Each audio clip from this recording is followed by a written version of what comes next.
Hello everyone, welcome to Quintessence classes. So अगर आपने UPSC examination को अपना गोल बना लिया है तो उस गोल को अचीव करने के लिए आपको चाहिए कुछ मीन्स, और ये मीन्स आपको प्रोवाइड होते हैं the way you give your self clarity of this examination. और ये क्लैरिटी आपको मिलती है इस एग्जाम के पैटर्न और सिलेबस को समझकर, क्योंकि ये एग्जाम इतना बड़ा एग्जाम है, ये इंडिया का one of the biggest exam है। सो इस ह्यूज एग्जामिनेशन को अगर आपको टैकल करना है तो उसका सिर्फ एक बढ़िया तरीका है, टाइम टेस्टेड तरीका है, वो है उसको अच्छे से पैटर्न को समझिए, उसके सिलेबस को समझिए। क्योंकि आपको एक टाइम पर ऐसा लगेगा कि ये सब कुछ ही करना है, but actually it is not the case. एक तरीके से चलता है और उस तरीके से जो है अगर आप अपनी तैयारी को रखते हैं तो आप डेली टू डेली उसको उसी पैटर्न से, उसी तरीके से आप उसको कवर कर पाएंगे। सो आपको पता है यूपीएससी जो है वो 3 पार्ट्स में डिवाइडेड है। You have prelims, you have mains and then you have interview. और हर एक सेक्शन के लिए आपके जो माइंड है वो प्रोग्राम्ड होना चाहिए। For example if I am talking about prelims, तो प्रीलिम्स में आपका कौन से सब्जेक्ट्स आपको किस तरीके से पढ़ना है। सो प्रीलिम्स में किसकी वेटेज ज़्यादा है या कोई वेटेज है भी या नहीं है। और प्रीलिम्स में मुझे अगर उसको क्लियर करना है तो मुझे एक स्ट्रेट फॉरवर्ड आंसर चाहिए कि मुझे कितने मार्क्स चाहिए, यानी कितना परसेंटेज पेपर मुझे अटेम्प्ट करना है। प्रीलिम्स में खुद 2 एग्जाम्स होते हैं, तो उन दोनों पेपर में आपको किस तरीके से प्लानिंग करनी है आपको वो देखना होता है। फिर आपका मेंस एग्जाम है, तो जब मेंस आएगा तो हम मेंस के बारे में भी डिस्कस करेंगे, कैसे आपके हर एक जो सिलेबस है उसके हर एक पोर्शन को आपने कैसे कवर करना है। And then interview, then finally interview में आपको कैसे पर्सनैलिटी और उस सब के बारे में नॉलेज होनी चाहिए। So basically, we'll start first with the prelims examination. So prelims examination जैसे कि आप सब जानते हैं, इसमें आपको आते हैं मल्टीपल चॉइस क्वेश्चंस। इसमें आपके पास 2 एग्जाम्स होते हैं, general studies paper 1 and general studies paper 2। सो जो जीएस पेपर 1 है वो 200 मार्क्स का होता है, ठीक है, एंड आपको 2 आवर्स इस पेपर के लिए मिलते हैं। सो यहाँ पर आपको क्लियरली दिखाई दे रहा है कि इसका सिलेबस क्या है। इसमें आपको दिखते हैं current events of national and international importance. Fine, then आपके पास है इंडियन एंड वर्ल्ड ज्योग्राफी, उसमें physical, social, economic geography of the world and India as well. So Indian polity है, ठीक है, कॉन्स्टिट्यूशन, पॉलिटिकल सिस्टम है, आपके पास पंचायती राज है, पब्लिक पॉलिसी है, you have economic and social development, sustainable development, you have history of India, you have general science, environment and biodiversity and climate change. So अगर आप इसको डिफाइन करें, सो यू हैव बेसिकली, आपको यहाँ पर है current events, आपको यहाँ पर है ज्योग्राफी, यहाँ पर है पॉलिटी, यहाँ पर है इकोनॉमी, यहाँ पर है history, you have science and tech, and आपके साथ में है एनवायरमेंट एंड बायोडाइवर्सिटी। सो ये बेसिकली आपके सारे सेक्शंस हैं जो कि आपको जीएस पेपर 1 प्रीलिम्स के लिए तैयार करने हैं। अब अगर आपको कोई भी बोले कि हाँ ये आपका सिलेबस है, इसको आपने ऐसे से प्रिपेयर करना है, तो आपको नहीं पता चलेगा कि इसमें से कौन से पार्ट में क्या वेटेज है, किसको मुझे ज़्यादा अच्छे से फोकस करना है। क्योंकि जनरली आप देखते हो, जो भी एग्जाम्स होते हैं उनमें कुछ ना कुछ ऐसे सब्जेक्ट्स रहते हैं, दे प्ले अ वेरी की रोल इन दो सब्जेक्ट्स। सो यूपीएससी एग्जाम में अगर आप एक एनालिसिस करोगे, सो 2011 से 2019 तक का एक एनालिसिस हम करके देखें तो हमें समझ में आएगा कि जो काफ़ी ज़्यादा वेटेज है वो किसकी है, करंट अफेयर्स की। तो इस एग्जामिनेशन में भी करंट अफेयर्स की वेटेज काफ़ी रहती है। और अगर हम बाकी सब्जेक्ट्स हमारे जो बचे, history, geography, polity, economy, science and tech and environment, उनमें जो है आप प्रिडिक्ट नहीं कर सकते हो वेटेज। वाई? अब अगर मैं आपको एक एग्जांपल दूं कि आप इधर देखिए कि यहाँ पर जो है 2016 में यू हैव पॉलिटी में 7 क्वेश्चंस, और उसके अगले ही साल पॉलिटी में कितने क्वेश्चंस आ रहे हैं, 22। सो यहाँ पर कोई ये आप नहीं कह सकते कि अगर पिछली बार इतने क्वेश्चंस आए थे तो इस बार भी इतने क्वेश्चंस आएंगे। सो ऐसी अनप्रिडिक्टेबिलिटी है इन सब्जेक्ट्स को लेकर। पर आप देखोगे कि जो आपका करंट है, हाँ यहाँ पर कम है क्वेश्चंस, बट बाकी सारे क्वेश्चंस जो हैं they are like in the range of 25, 26, even 28 जो क्वेश्चंस हैं वो आपके एवरेज यहाँ पर आपको दिख रहे हैं कि इतने ज़्यादा क्वेश्चंस आपके करंट से निकल कर आते हैं। एंड जो आपका एनवायरमेंट है और ये साइंस एंड टेक है, इनमें भी आपको थोड़ी बहुत कंसिस्टेंसी दिखती है। बट आपकी हिस्ट्री, ज्योग्राफी, पॉलिटी, इकोनॉमी, इसमें आपको कुछ नहीं है। कई बार कहीं ज़्यादा वेटेज हो जाता है, कई बार दूसरे सब्जेक्ट में वेटेज हो जाती है। एक्चुअली दिस इज ये जो है यूपीएससी जो है ये इंटेंशनली ऐसा करता है क्योंकि वो नहीं चाहता है पैटर्न बेस्ड स्टडी। ठीक है, पैटर्न बेस्ड स्टडी क्या होती है कि आप एक कोई हम किसी एक सब्जेक्ट को ज़्यादा वैल्यू दे दें। फॉर एग्जांपल अगर कोई हिस्ट्री है, हिस्ट्री से कोई ग्रेजुएट है, पोस्ट ग्रेजुएशन की है, पीएचडी एंड ऑल, तो अब जो हिस्ट्री उसका बहुत स्ट्रांग रहेगा। तो अगर हिस्ट्री सब्जेक्ट जो है स्ट्रांग रहता है उसका, और वो कैंडिडेट जो है इस एग्जाम को लिखता है, तो अगर हिस्ट्री यहाँ पर ज़्यादा वैल्यूएबल है तो इसका मतलब क्या हुआ? इसका मतलब ये हुआ कि वो बाकी सबसे एक एडवांटेज पे है। तो यूपीएससी ऐसे किसी को भी ऐसी एडवांटेज नहीं देना चाहता है। किसी किसी टाइम पर उसके प्रीलिम्स के पेपर में हिस्ट्री में से क्वेश्चन ज़्यादा आते हैं, तो दूसरे टाइम पे पॉलिटी से आ जाते हैं, थर्ड टाइम पे ज्योग्राफी से आ जाता है, फिर कभी इकोनॉमी से आ जाते हैं, साइंस एंड टेक से आ जाते हैं, एनवायरमेंट से आ जाते हैं। सो ये चेंज होता रहता है। बट एक जो एरिया है जहां पर आपको बहुत अच्छे से फोकस करना है, दैट इज करंट अफेयर्स। अब देखिए जो करंट अफेयर्स रहेगा ये सबके लिए इवन प्लेइंग फील्ड है। कोई भी ऐसा नहीं है जो कि ग्रेजुएशन में जो है करंट अफेयर्स और उस पर ज्यादा फोकस्ड रखेगा। तो यहाँ पर करंट अफेयर्स या फिर जो भी आपकी स्कीम्स है, किसी भी तरीके से जो भी आप देख रहे हो, world, India and the world, उनमें कुछ भी चल रहा है, वो आपका करंट अफेयर्स का पार्ट बनता है।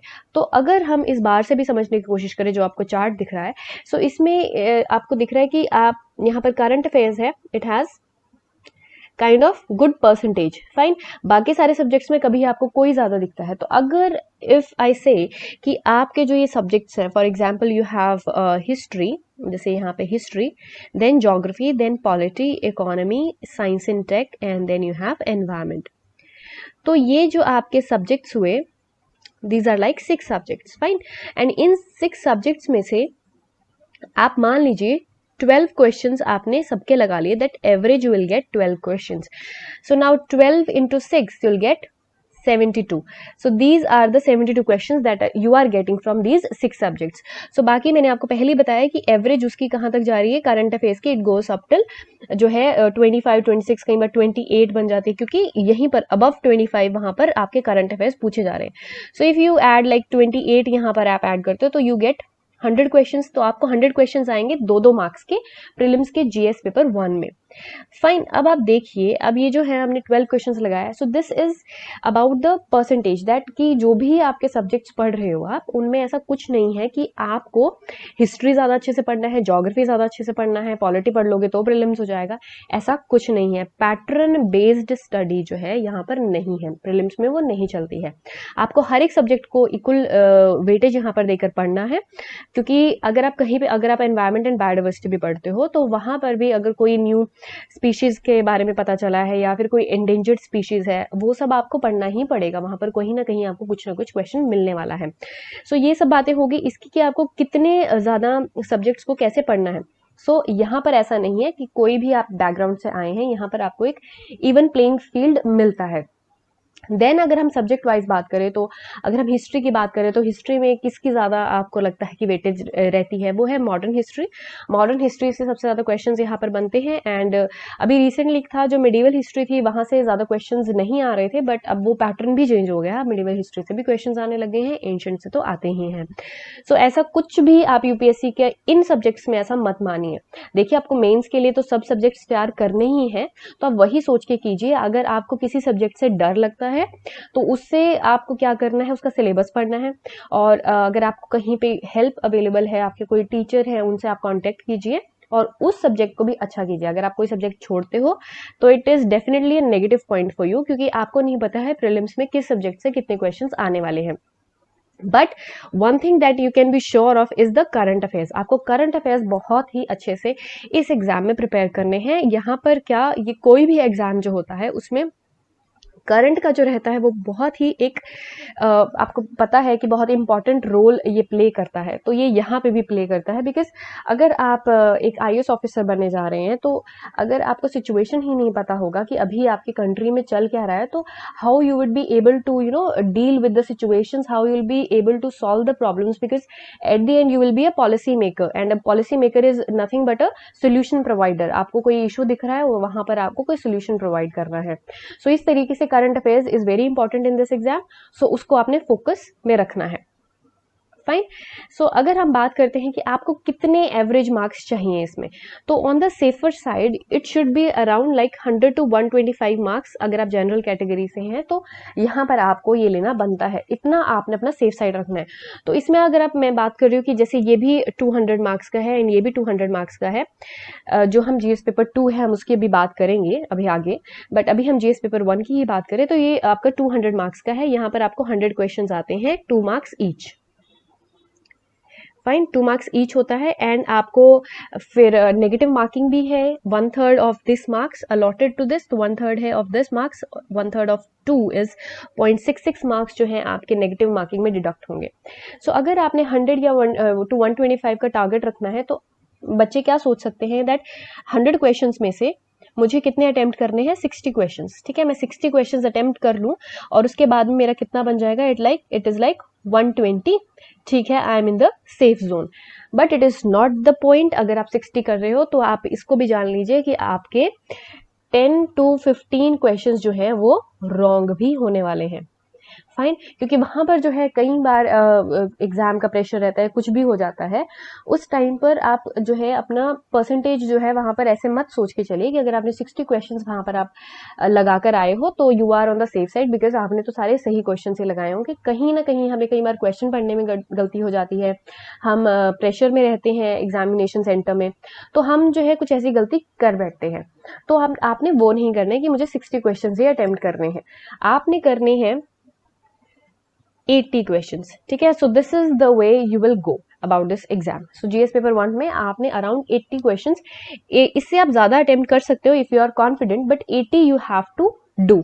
अगर 80 में से आपके जो है कुछ जो परसेंटेज है वो नेगेटिव मार्क्स में भी जाते हैं तो it won't be a huge loss. ठीक है, वो इतना बड़ा लॉस नहीं होगा। एंड देन फाइनली आपको जो है आप सेफर साइड यहाँ 100 to 125 के बीच में आप रह सकते हो and you can clear your exam. So देखिए, अब जो मैंने ये सब बताया है इससे आपके माइंड में क्या हो रहा है, it is forming a pattern. अब आपका जो माइंड है वो समझ रहा है कि मुझे किस तरीके से इस एग्जाम को क्लियर करना है। अगर आप सिर्फ ये सोचते हैं कि आपने कोई सब्जेक्ट उठा लिया, आपने इतनी सारी बुक्स ले ली हैं, सब पढ़ दी हैं, सबके नोट्स बना दिए हैं और एग्जाम क्लियर हो गया, बेसिकली क्या होता है जब भी आप पढ़ने लगते हो देयर इज ऑलवेज अ बायस। बायस क्या होता है, हमें कोई सब्जेक्ट ज्यादा अच्छा लगता है और कोई सब्जेक्ट इतना अच्छा नहीं लगता है। तो यहाँ पर अगर आपको मैंने अभी पहले दिखाया है कि यहाँ पर कोई भी यूपीएससी का फेवरेट सब्जेक्ट नहीं है, उसमें जो भी उसने सब्जेक्ट्स लिखे हैं वो उन सब में से क्वेश्चंस डालता है। ये है कि वो इस साल क्या डालेगा या फिर अगले साल क्या डालेगा, किस में से ज्यादा डालेगा, ये उसके डिसीजन है कि वो कब पॉलिटी में से ज्यादा डाल रहा है, कब वो ज्योग्राफी में ज्यादा डाल रहा है, कब वो इकोनॉमी में ज्यादा डाल रहा है, that is it's prerogative. But आपका क्या है, आपने तो सारे ही जो आपके सब्जेक्ट्स हैं उनको इक्वली प्रिपेयर करना है। सो वो प्रिपरेशन आपको समझ में आएगी जब आपको पता चलेगा मुझे कितने मार्क्स स्कोर करने हैं, तो इतने मार्क्स स्कोर करने के लिए मुझे जरूरी है। सो देखिए, और जो दूसरी है आपका दूसरा एग्जाम है that is your GS paper 2 CSAT examination. ये भी 200 मार्क्स का होता है, बट इसमें क्वेश्चंस कितने होते हैं, 80 क्वेश्चंस होते हैं और हर एक क्वेश्चन जो होता है आपका, जैसे पीछे 2 मार्क्स का था तो ये हर एक क्वेश्चन हो जाता है आपका 2.5 मार्क्स का, और इसमें भी आपकी नेगेटिव मार्किंग होती है। सो यहाँ पर 80 क्वेश्चंस आपके पास होते हैं। सो इसमें आपके पास क्या आता है, कॉम्प्रिहेंशन रहता है, logical reasoning, analytical ability, interpersonal skills, communication, decision making, mental ability and then your basic numeracy, जैसे चार्ट्स ग्राफ से बहुत पूछे जाते हैं। फॉर एग्जांपल लास्ट ईयर की पॉपुलेशन ये थी, इस साल की ये है, तो कितना परसेंटेज इंक्रीज या डिक्रीज हुआ है, ऐसे क्वेश्चंस पूछे जाते हैं। So basically the point is कि आपको यहाँ पर भी ध्यान से जाना है, क्योंकि अगर आप सीसेट को इग्नोर करते हो, क्योंकि कई बच्चे सोचते हैं कि ये एक क्वालिफाइंग एग्जाम है तो इसको इतना पढ़ने की जरूरत नहीं है। Yes, it is a qualifying exam, it needs 33% marks still. ठीक है, आपने बहुत ज्यादा जो है, अगर आप जैसे ऐसा लगता है आपको कि आप बहुत ही अच्छे हैं इस एग्जाम के लिए और आपको इंग्लिश और मैथमेटिक्स और ये सब परसेंटेज वगैरह में कोई इशू नहीं है और आप बिना तैयारी के जो है जीएस पेपर 2 दे देंगे और क्लियर कर लेंगे, सो यहाँ पर जो चांसेस है कुछ कम हो जाते हैं, बिकॉज इतना जो है 33% मार्क्स लाना भी थोड़ा सा प्रॉब्लम हो जाता है, क्योंकि वहां पर इतनी ज्यादा बड़ी बड़ी कॉम्प्रीहेंशन होती हैं जिनसे आपको आंसर निकालना होता है और आपको बहुत स्पीड में वो सब पढ़ना होता है, वो सब जो भी आपको पैसेजेस वगैरह दिए हैं। तो अगर आपने उसकी पहले से प्रिपरेशन नहीं की होगी, उसकी प्रैक्टिस नहीं की होगी, तो यहाँ पर थोड़ा सा आपको इशू आएगा, थोड़ा डिफिकल्टी ये हो जाएगा। पहले आप प्रैक्टिस करके जाइए, फिर इसमें कोई इशू नहीं है। So now you learn that in the GS paper 2 you need only 33% marks, and ये जो है आपका 33% मार्क्स जो आएंगे, फिर आपका जो GS पेपर 1 है उसको क्लियर करने में आपको कोई प्रॉब्लम नहीं है, क्योंकि जो आपकी मेरिट बन रही है वो GS पेपर किससे बन रही है, GS पेपर 1 से बन रही है। सो बेसिकली आपको किन पे ज़्यादा फोकस करना है, तो यहाँ पर प्रीलिम्स में ज़्यादा अगर कोई बड़ी चीज़ है वो है GS paper 1 and these subjects, और इन सब्जेक्ट्स में से भी सबसे ज़्यादा वेटेज है करंट अफेयर्स की, एंड फिर बाकी सारे सब्जेक्ट्स को आपने ऑलमोस्ट इक्वली ही प्रिपेयर करना है।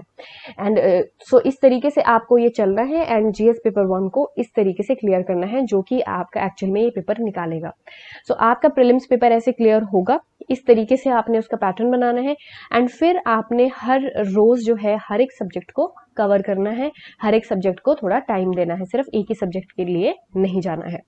सो आई होप आपको ये सब समझ में आएगा कैसे आपने प्रीलिम्स को क्लियर करना है। Thanks for watching, please do like, share and subscribe to our channel. और अगर आपको कोई भी और इशू हो और आपको कोई सिंप्लीफिकेशन चाहिए तो please do let us know in the comment section. Thank you very much.